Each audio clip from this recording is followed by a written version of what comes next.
say the digital detox Yeah, it's is massively important. massive for sleep, Right. is absolutely huge. I would say the overhead lighting, so dimming down the lights in the last hour before bed, and the digital detox, that's where I think, some of the greatest traction, certainly. Exactly. And then sleep is much more like landing a plane. Right. It takes time to gradually bring down your physiology and biology onto the terra firma of good sleep at night. We wouldn't, be driving our car on the freeway and then, come home and go straight into the garage at the same speed Right. in seventh gear.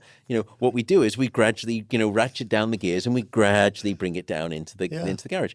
So that's what sleep is. Now, any parent will tell you, if you don't get the bedtime routine straight, then it's not going to be a good situation. Exactly. It's a bad, but we forget that as adults, We do. we also need a bedtime routine.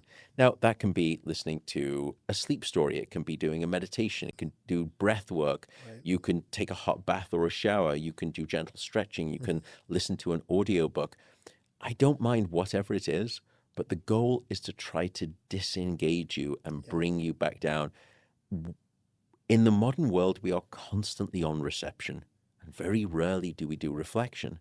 And the only time we do reflection in the modern era is when our head hits the pillow, and that's the worst time. Because when we start to reflect, then the Rolodex of anxiety begins. We start to ruminate. When we ruminate, we catastrophize. And when we catastrophize, we're dead in the water for the next 2 hours.